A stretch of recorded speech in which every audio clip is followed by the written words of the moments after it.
with Jeff Oberdorfer, who's an award-winning architect and housing developer, whose high quality, deep green, affordable housing, community-based planning is has won national awards. And today we're going to talk about healthy homes and how to reduce toxins in your home. You've done a lot of that in your own home, and you've really explored a lot of materials that we may or may not suspect as being toxic. So, hi Jeff, let's dive right in. Hi Liz. So, how do you begin sorting out what is toxic in your home? There's some big ones like carpet, right? You've talked about carpet with me. Let's start there. What are some of the big things that people could be present about? I think that the three biggest things that I would say are: one, gas appliances; two, your bedroom; and three, carpeting. Okay. So let's focus on the bedroom, because we were talking about the idea that people are exposed more and more to toxins, environmental and everywhere. So how do we kind of even begin to protect ourselves in a world that's more and more toxic? And the bedroom is one of the places we can really eliminate as much as possible, because we spend 8 hours, maybe if we're lucky, in sleep in that room. So let's talk about what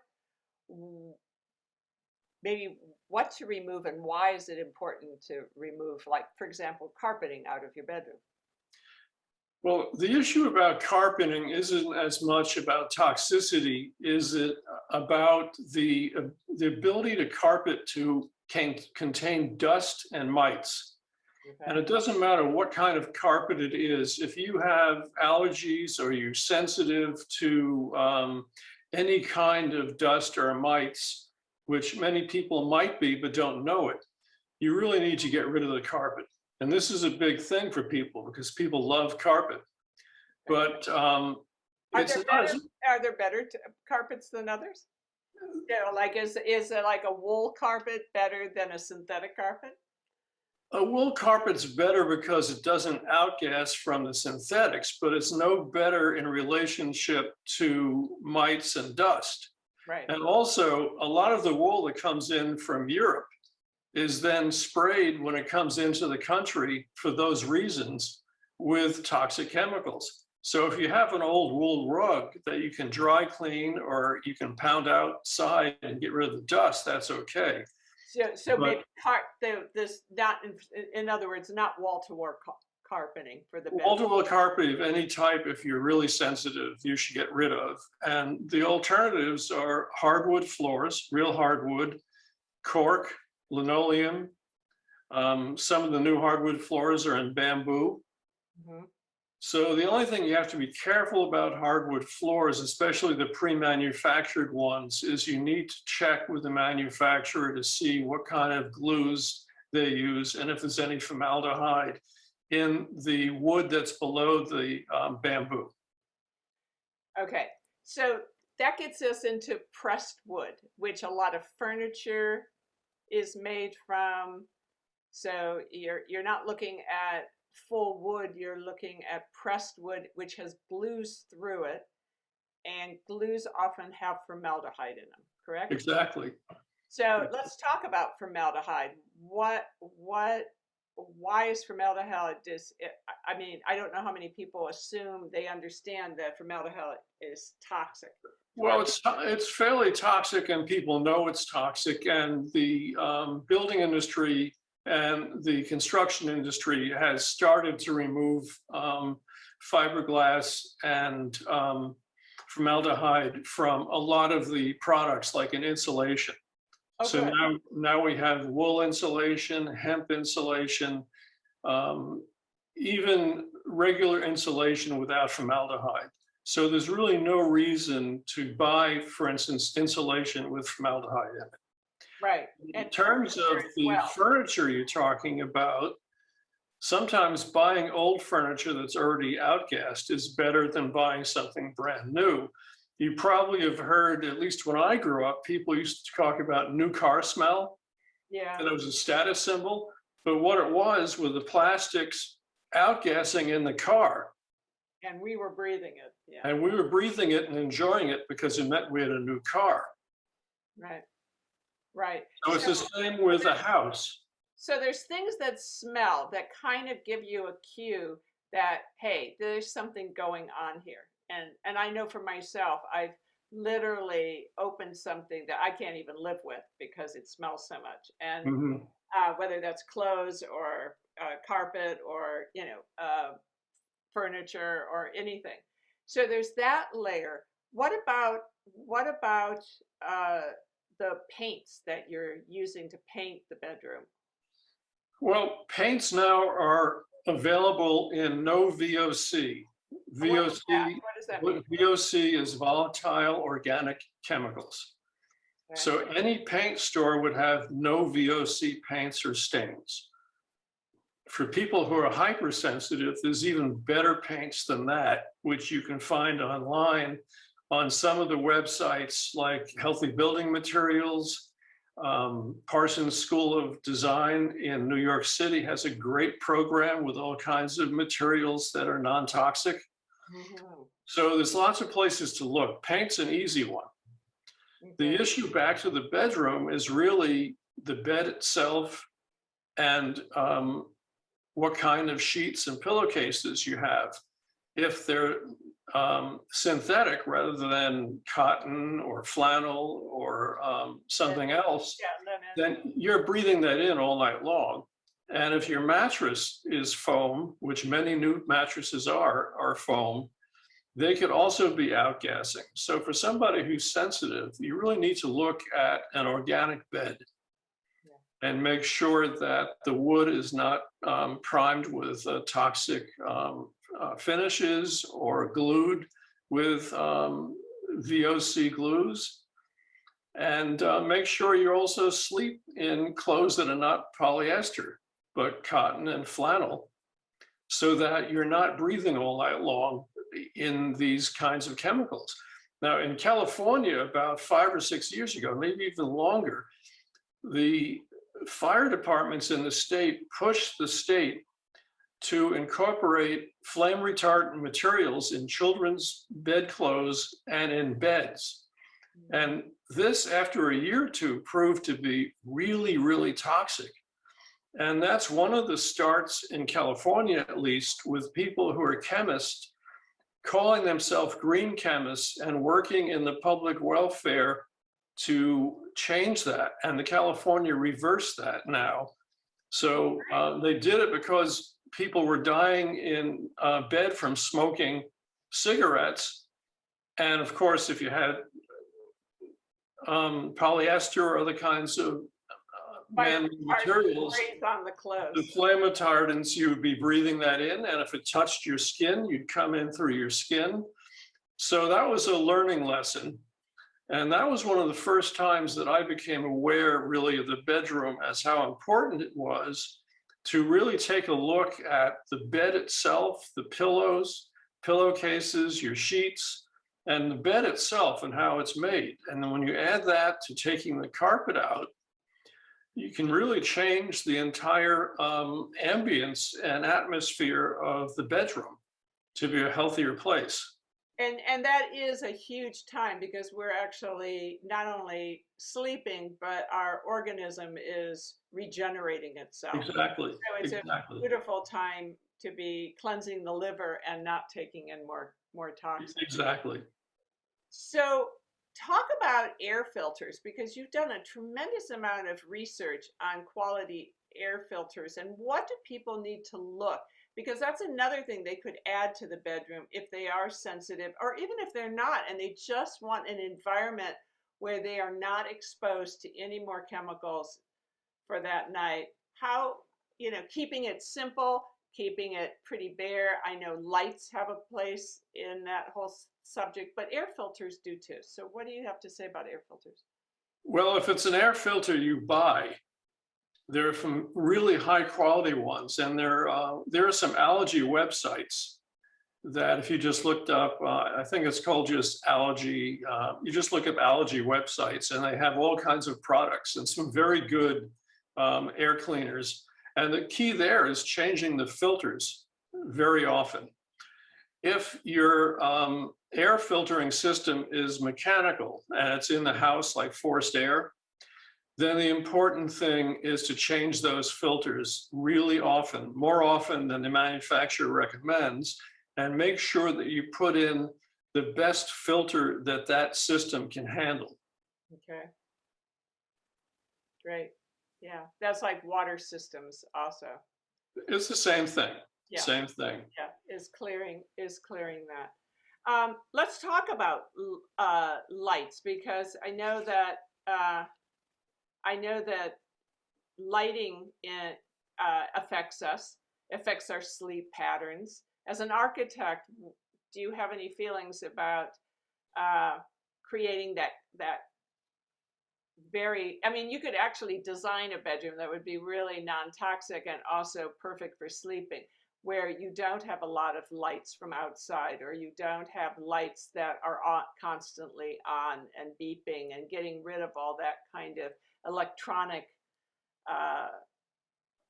exposure, toxic exposure. Do you, as an architect, think about that when you're designing a bedroom? Well, it depends. In general, the lights in the bedroom aren't as critical because they're off when you're sleeping. So what's critical is if you have plugged in answering machines, TVs, computers, radio clocks. Right. That is not good to have. The bedroom should have all those kind of things turned off way before you go to sleep. And some of them, even when they're turned off, are still emitting these signals. Yes. So the best bet is not to have a TV in your bedroom. Right. Or if you use a laptop, get it out of the bedroom before you go to sleep. Right. But there has been a great deal of research in what's called full spectrum lighting. Yeah. Because most of the lights that we have tend to push to one part of the spectrum or another. Sometimes they're called cool because they're bluish, or warm because they're warmer colors.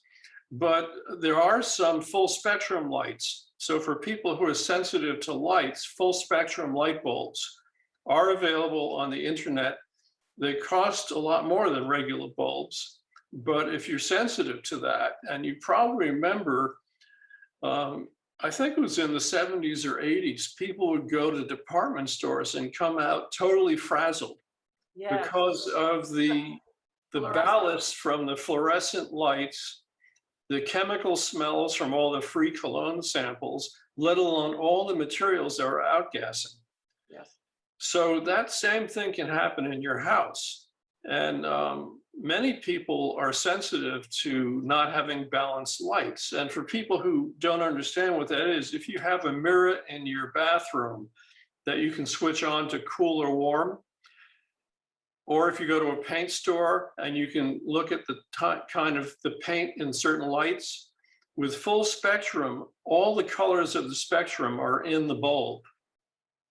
Right. And these are available. Yeah, we need that as an animal body. We have to have full spectrum. We do, and for areas that are dark most of the time, for instance, really dark winters, like in Ohio, you can purchase full spectrum lamps that you sit at your desk just to feed you full spectrum light. Oh, so yeah, so it plays with the whole idea of the exposure or not exposure of light. So how to create a home that's healthy, that actually provides some of that support. Yeah, and of course, in the daytime, as much daylight as possible. Right, right. So are we looking at like the quality of architecture, windows, things like that create moisture and molds, and you've looked a lot about how molds interfere with our health, and so how as an architect do you deal with what would you recommend people understand about mold, especially in older homes, right? Even under those carpets, The pulling Oh, up the carpet. absolutely. Yeah, all of a sudden you realize there's actually moisture being trapped underneath and mold, either because of the wood or the rotting or whatever. Yeah, mold happens quite often because of poor waterproofing details on the outside of the house. Mhm. It could also happen because you don't have enough insulation. So the temperature difference between outside and inside creates condensation on your windowsill, and Mhm. that drips down, and eventually you can get mold. So a lot of it's architectural detailing. And if you do have mold problems, you just really need to bring in a renovation expert who can change the waterproofing details and make sure that that kind of condensation or the temperature difference between outside and outside is mitigated by better vapor barriers and insulation. Mm, that's great. That's great. So you've um, you've worked with some of the what are called air quality upgrades with the lead architects. You want to talk about that, like people who have an office or are looking at getting an office, or what are some, or building a house? Like, what are some of the things you have learned through that? Well, there's a lot of issues there. It is true that the US Green Building Council has a lead rating system, and the quality of the interior building materials counts for points to get higher scores. So that's really important. There is a consciousness now about that in the building community. The most important thing that's happening now in the environmental community is decarbonization, which is moving towards more electricity and getting rid of gas appliances. And the key here is that all gas appliances outgas. You can smell the methane in your house if you have a gas stove. Mhm. So there's a movement now, I know in California, in about 7 years, they're going to basically start getting people to transition away from gas. So there's now in California rebates for going to electric induction ovens, which actually aren't electrical as much as magnetic. And also, if you have heaters in your house that are wall heaters Yes. that are not vented to the outside, you need to change those out because that methane is in your house 24/7. Mm. If you have water heaters or room heaters that are connected to the outside and vented to the outside, so for instance, they're either outside your house or on your deck, that's a lot better because there's air circulating to the outside. But this is really the new push now in the United States, is to decarbonize by getting rid of gas. Mm. So that's a hardship for those of us who like gas stoves for cooking. Well, there's a lot of people now. There's one woman here in California, not far from me, that's a chef that's converted to all induction cooking.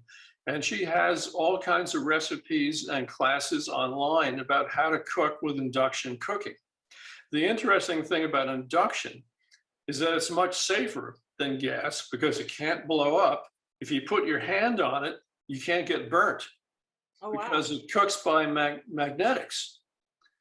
So it's a much safer way of doing things. I know I just saw rebates today for new induction ovens and induction stoves. I Interesting. even saw one from Europe where the induction stove actually folds down from the wall. So when you're not using the induction cooktops, you have more counter space. Oh, wow.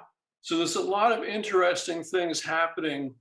Obviously, with a stove, there's a preference for gas that people have, but I think that sooner or later, people are going to realize that the induction is much better, Yeah. and that eliminating the methanes from your house is really, really critical.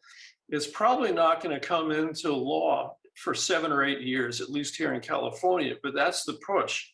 And at that time, they'll have more rebates like they used to have with putting in double glazed low E windows. You get rebates on your taxes. Right. So you can start seeing that. The big issue with getting rid of gas is for people who have gas water heaters or gas heating systems. And there's a lot of new products that are much, much safer, but that transition is going to be costly. Mhm. And again, you'll see rebates there. Yeah. So we've looked at some of the things like the carpets, and we've talked about uh, the difference of, for example, using things like linoleum and bamboo. And can you want to speak to a little bit about the actual flooring? And you mentioned the glues that are used, but like like what we use on the floor or on our counters. You know, there's stone that is used versus tile that's used. Do you have any opinions about that with more of a non-toxic focus? The important thing there is the kind of grout that's used and whether it's toxic or not. I remember doing my bathroom floor. Somebody put in the floor, but I had to do the grout, and I had to buy a really expensive gas mask to wear while I put in the grout because it was so toxic. So you really need to look for glues and grouts that are, again, no VOC, or avoid grout like countertops that are tile that have grout. They're also very hard to clean, even though they're beautiful. Mm-hmm. But some of the stone countertops are fine. There's now countertops made out of recycled materials. So it's not the material itself necessarily, but the grout and the glues. Okay. So And the same is true. Self-contained. Yeah, the same is true with any product. There are some very good products, but the glues are important. So now if you do linoleum, there's non-toxic, no VOC glues for linoleum. And those are available at almost every floor store. You just have to ask for it. Okay. Okay. Um, you talked about sensitivity, but so you've done some buildings that are more non-toxic, and you found that people living there may often feel better.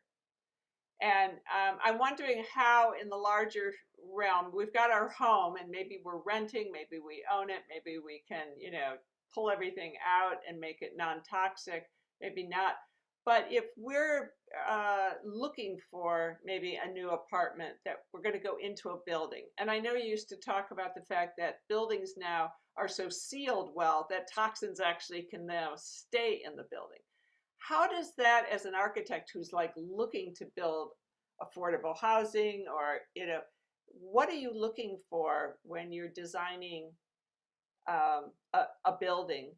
And in a way, what am I looking for if I'm going into a building saying, hey, I want to get an office here, or I'm going to buy a condo, or I'm going to, what are we supposed to be looking for when we're looking for non-toxic architecture? Well, I think that, when I was doing this 6 or 7 years ago, we built buildings that had as many non-toxic natural materials as possible. And when the building was finished, before people moved in, we'd walk through with the mayor or a council member, and they would say, I can't smell anything. Mm-hmm. So I consider that a compliment. And I think that the science of it has grown so much in the past 10 years that, especially with affordable housing developers who are really looking, because they have a different viewpoint than more of the market rate developers. One is that a lot of market rate developers spin their housing. So they build it and sell it. Right. Nonprofit housing developers keep them for 55 years. Mm-hmm. So we used to also give all our tenants non-toxic cleaning materials when they first moved in. And often Whole Foods or other food stores would donate these. Mm-hmm. So that's really important and even our maintenance people had to be trained. Yes. Because they love the toxic materials, the bleaches. Yes. But I think the science now has gone far enough that it's really an amazing success story, really, compared to what we were doing 15, 20 years ago. I had one tenant who moved into one of my projects. This is maybe 10 years ago, who was severely autistic. He had 2 live-in attendance.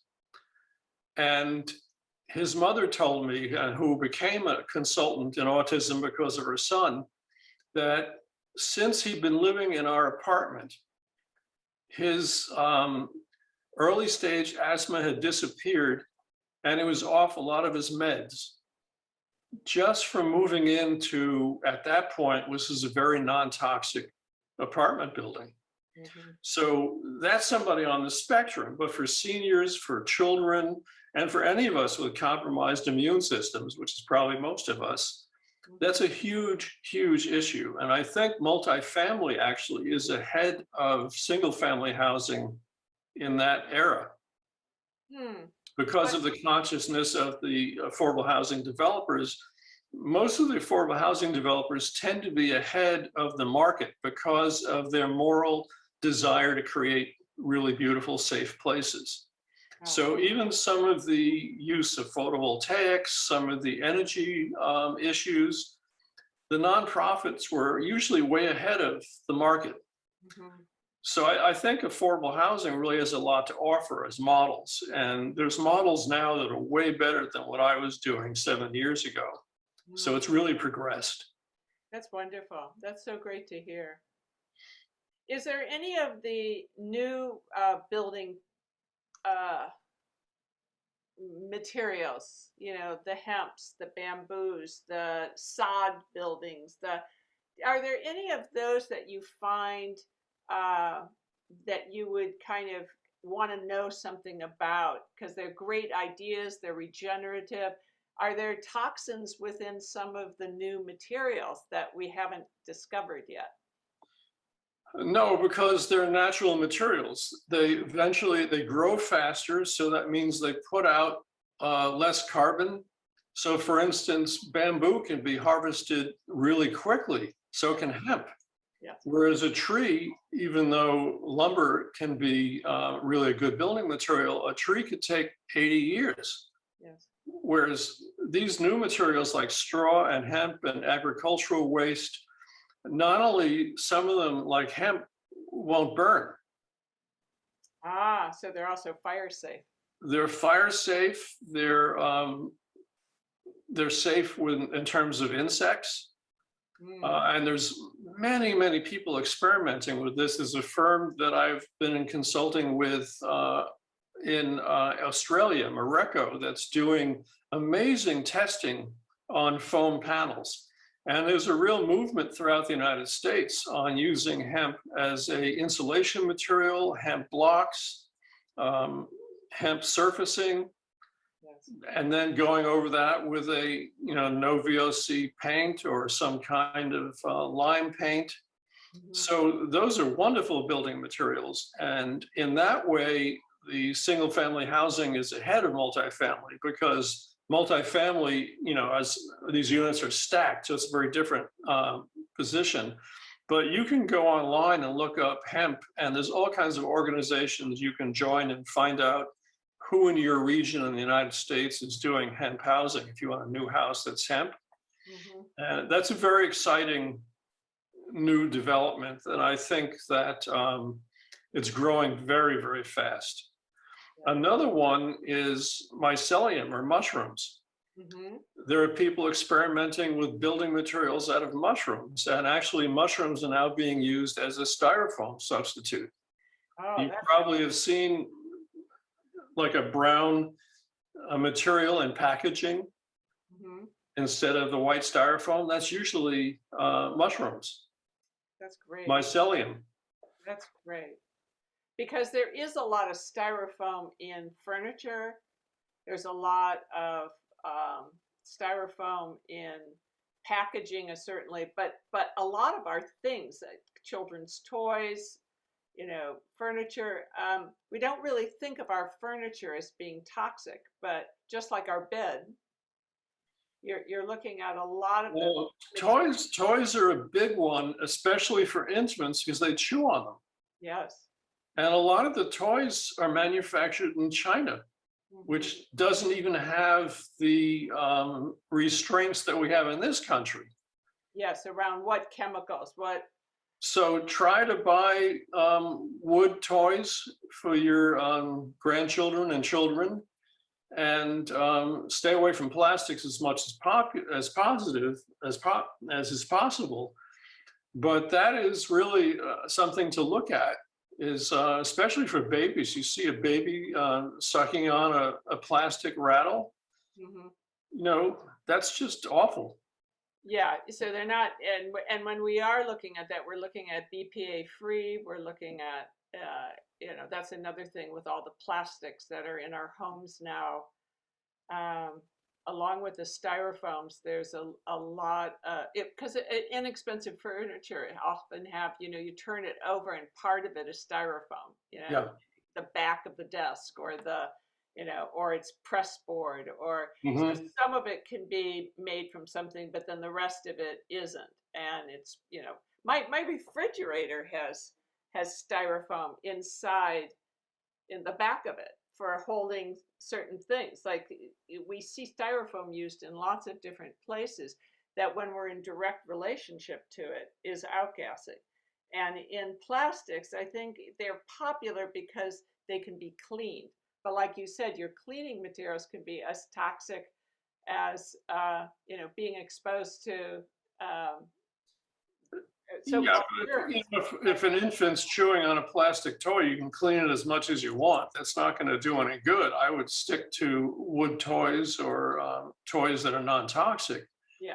And there's a big push now for more and more plastics, because as renewables become more and more available, the oil industry knows that oil is a limited resource and people are moving away from it, at least before the Ukraine issue, where now people are pushing for us to go more and more oil and more fracking, even though fracking's been proven in Oklahoma to cause earthquakes.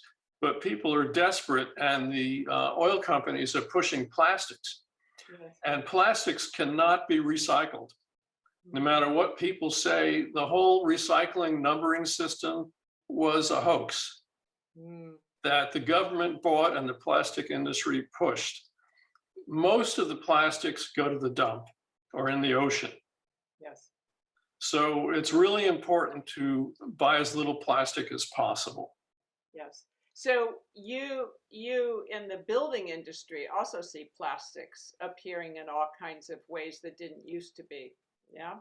Like it, and in the average building you walk into, there can be panels of plastic, or it's used as a building material almost. Well, at least as a finishing material. And I think, again, the industry is moving away from that because there's an awareness that that's not good, because it's going to always outgas. Right. That's the other thing to understand.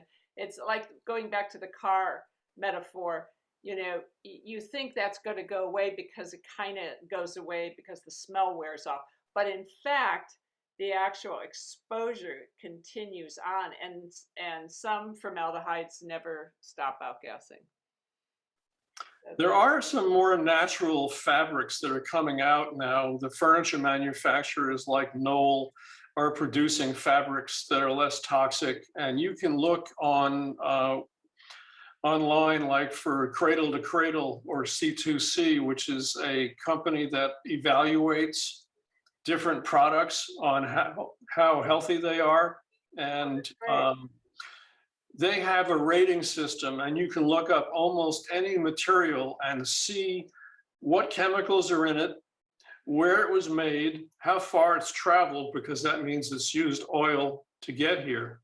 Like even linoleum now, which I used to specify all the time, used to come over from Portugal. Mm-hmm. So now we're looking at the linoleum as a great product, but the energy and oil that's used to bring it over from Europe is polluting the environment.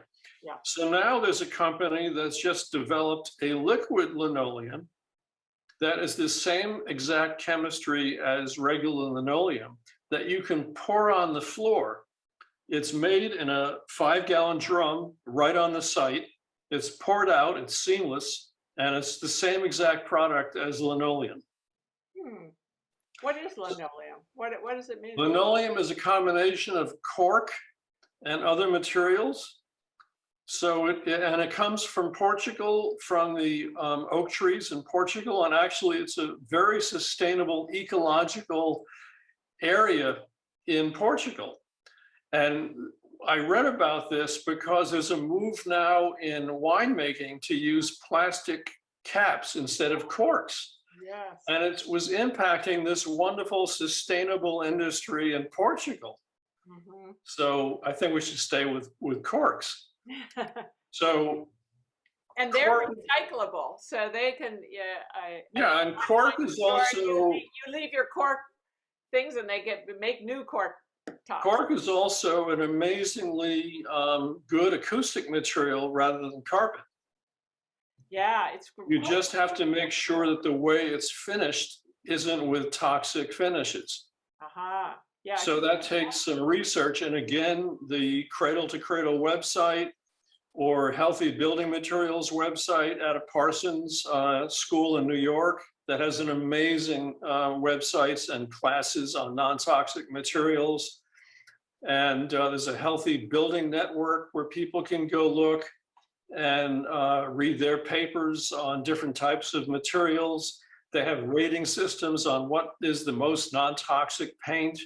So there's a lot of information out there now. And because of, I think a lot because of the US Green Building Council and LEED, there's now a move to make all products more transparent in terms of their chemistry. Mhm. So a lot of these organizations actually go to these transparent formulas to research what chemicals are in the product that are toxic. Yes. And you can actually research that. So if you're somebody who has a very serious reaction to chemicals and you know what that chemical is, or you can go to a doctor that specializes in that, that can tell you through a blood test or some other test what you're allergic to, you can look up or have your architect or consultant look up what products will not have that material chemical in it. Oh, wow. So it's called transparency because right now, and until this transparency issue came up, we didn't know what was in a product. Right. And many industries won't tell you. Right. But there's now secret. so much peer pressure to make products transparent that more and more companies are actually telling you what's in it and then changing the chemical composition so they can get rated by Cradle to Cradle or other transparent websites that look at the chemical composition. That's great. That's really great. Yeah, so there's a lot of good news that way. Yeah, that sounds wonderful. So thank you. Thanks for giving us a kind of insight into some of the things that we should be considering, whether we're renovating or we're buying a place or we're building, or even when we're renting, kind of looking at what are the things that might make me sick, not only, where location, but now looking kind of at creating a home that's healthy. Exactly. Great. Thanks, Jeff. Well, thanks, Liz. I hope this is helpful for folks. Yeah, I think it will be.